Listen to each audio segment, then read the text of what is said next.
The film opens with Olivia, a high-achieving high school senior. She's the kind of student who plans everything down to the minute. Early mornings, jogging, every extracurricular checked off. But beneath that controlled exterior, there's a sense of emptiness. Her best friend, Jane, recently died by throwing herself off a cliff. Olivia tries to act composed, but the way she moves through her routine suggests she's still haunted by what happened.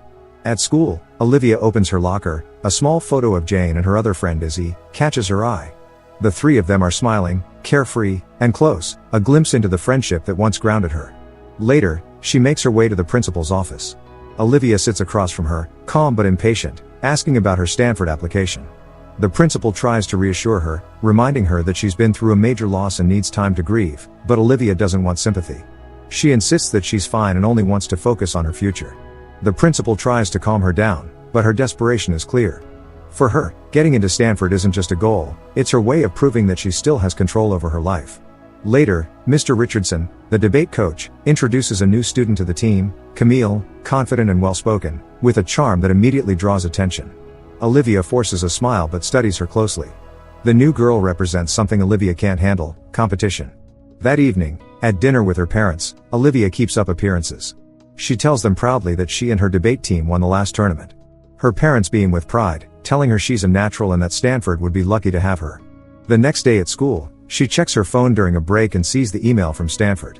Her smile vanishes as she reads the words, "Deferred." Not rejected, but not accepted either. She rushes to the restroom, locks herself in a stall, and vomits from the shock. Later, she tells the principal what happened, hoping for advice. She encourages her to write an appeal letter, saying she still has a chance. She nods, pretending to take comfort in her words, but it's clear she's unraveling inside. Back in class, Camille casually asks Olivia questions about the debate, trying to make small talk, but Olivia can't focus. The pressure, the disappointment, and the grief she's been ignoring all start to collide. Suddenly, she collapses in front of everyone. Later, she wakes up on the floor, dazed, with Mr. Richardson kneeling beside her. He helps her sit up, gives her water, and tells her she's overworking herself. He gently suggests that she take a break from debate for a while, maybe sit out one tournament. After school, she tries to drive home, but her car won't start. She sits there frustrated, hitting the steering wheel, when Izzy walks up. Despite their recent distance, Izzy offers her a ride. When they reach their neighborhood, there's a quiet pause before Olivia thanks her. They then share a short emotional hug, the kind that says they both miss how things used to be. The next day at school, Olivia overhears Camille gossiping with a few other girls about her passing out. Camille mentions how she might be taking Olivia's place in debate while she recovers. Later, Izzy finds Olivia and offers her another ride. Olivia agrees, but this time she asks if Izzy wants to grab coffee after school. They sit together at a small cafe, finally reconnecting. Olivia vents about Camille, how fake she seems and how quickly she's trying to replace her. Curious, Izzy looks Camille up online and finds an article about her framing a teacher for something serious at her last school. Shocked, Izzy tells Olivia to confront her and make sure she knows they're onto her. That night, Olivia sits in her room digging deeper. The glow of her laptop lights up her face as she scrolls through court records and articles about Camille's past. When she finds something incriminating, she smirks, a flash of satisfaction cutting through her frustration. The next evening, she meets Izzy again and shows her what she found, a court order involving Camille. The two come up with an idea. They decide to use Jane's old social media profile to send anonymous messages to Camille, pretending to be someone who knows what she's done. The next morning, Olivia checks her phone before school and sees a message from Camille replying to the account, panicked and asking what they want. Olivia grins quietly to herself, enjoying the power shift. At school, she and Izzy hang out during breaks, whispering and laughing as they send more messages to Camille. They watch her from across the hallway, completely on edge. It gives them a sense of control, a rush that Olivia hasn't felt in months. Later, while Olivia tries to work on her Stanford appeal, more messages pop up from Camille. She's desperate, begging to know who they are and what they want. Olivia smirks again, ignoring her. The next day, Camille gets called to the principal's office. Olivia and Izzy sneak to her locker and see it empty, realizing she's been expelled. Izzy is thrilled, but Olivia's smile fades a little.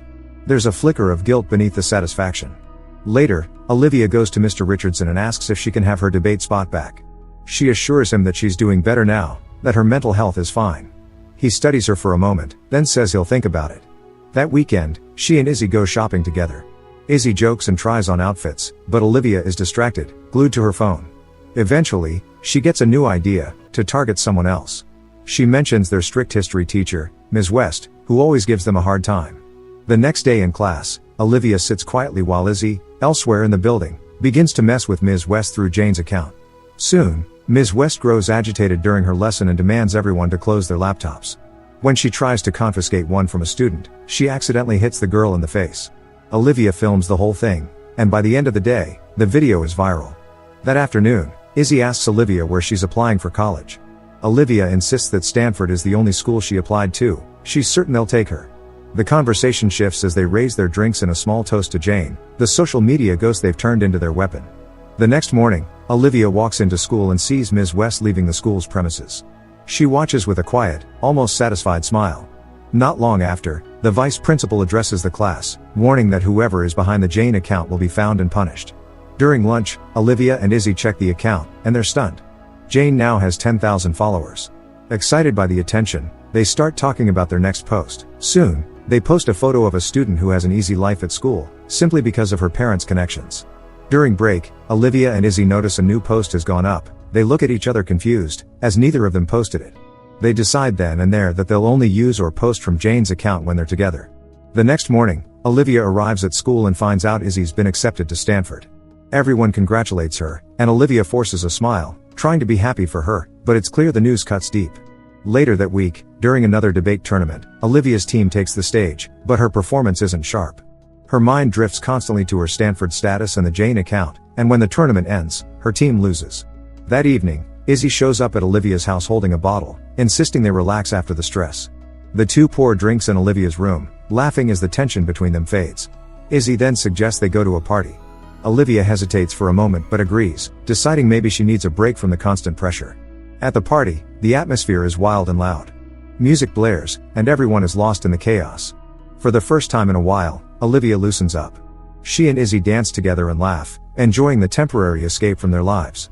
Later in the night, they head to the bathroom together, tipsy and full of adrenaline. Izzy starts venting about another girl at the party, someone who stole her boyfriend. The bitterness in her voice grows, and she suddenly comes up with a reckless idea.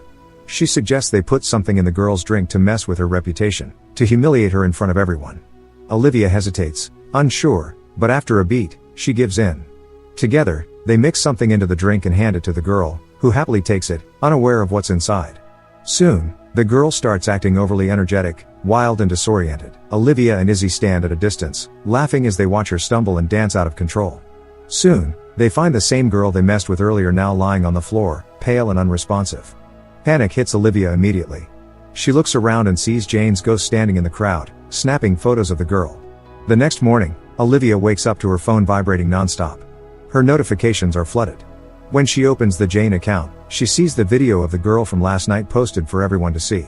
Her stomach drops, as she didn't post it, neither did Izzy. Izzy decides it's best if they delete it for good. Later that afternoon, Olivia tries to rest at home, but sleep doesn't come easily. As she lies on her bed, she sees Jane's ghost typing on her laptop and the sight chills her. The next day at school, the tension is high. The Jane account has somehow reappeared. In the library, the vice principal gathers all the students and makes an announcement. She addresses the incident from Saturday, the girl who was hospitalized after the party. She tells everyone the girl is in intensive care, and the school will be conducting a full investigation.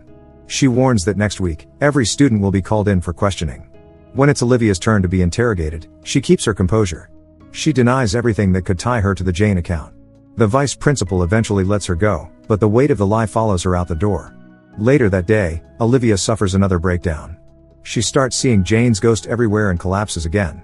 When she wakes up, Izzy is beside her worried. She helps Olivia get home safely and tries to convince her that they have to confess before it gets worse. Izzy tells her that the school has hired IT professionals to track Jane's IP address and find out who's behind it, but Olivia refuses. She insists they can still cover their tracks. That night, Olivia sits in front of her computer trying to finish her Stanford appeal, but exhaustion takes over. She falls asleep at her desk and oversleeps the next morning, arriving late to school. After classes, she stops by a cafe to clear her head. That's when Camille approaches her. Camille asks to talk and Olivia sits. Camille begins apologizing for how she treated her before. She explains that everything said about her at her old school was a lie, that she never framed a teacher. The truth was that the teacher had been inappropriate with her, and when she tried to speak up, the school took his side. Olivia's guilt hits immediately. She can barely look at her. Overwhelmed, she gets up and leaves without saying a word. The next day, Olivia is back at school, rehearsing for the upcoming debate tournament. She's trying to push everything out of her mind when phone rings. It's Izzy. She tells Olivia that she lied earlier when she said her home router had a VPN, meaning the school could trace the Jane account directly back to her. She tells Olivia that she's going to tell the principal everything. Panic floods her. She leaves the debate tournament before it starts and drives straight to Izzy's house. When she gets there, she pleads with Izzy to stay calm, to think about what this could do to both of them. Izzy refuses, saying it's too late. Desperate, Olivia grabs Izzy's phone and throws it into the pool. Izzy screams and dives in after it, and Olivia follows. The two struggle in the water, grabbing and pushing each other until Olivia holds her down too long and Izzy drowns. Olivia freezes, realizing what she's done. She pulls Izzy out, and tries to resuscitate her but she's gone. In shock, Olivia drags Izzy's body back to the poolside. She stuffs rocks into Izzy's pockets to make it look like she drowned herself, then runs inside to dry her hair and change. She logs in Izzy's account and types a post for social media, a fake confession from Izzy, claiming she was the one behind the Jane account. She hits post and leaves for the debate tournament. At the competition, Olivia channels every ounce of her energy into her performance. Her team wins, advancing to the finals. Soon, her teammates' phones buzz at once. The post from Izzy's account spreads. That night, Olivia returns home and pretends to be devastated by the news of Izzy's death. When the police come to question her, she cries and shakes so convincingly that they decide to leave her alone, giving her space to grieve. The next day, the school holds a memorial for Izzy. Olivia sits quietly, with her guilt buried beneath layers of composure. Months later, Olivia finally gets what she wanted. She has been accepted in Stanford and walks through the campus, as this is everything she's ever dreamed of. Make sure to like, comment and subscribe for more notifications. Until next time. See you soon.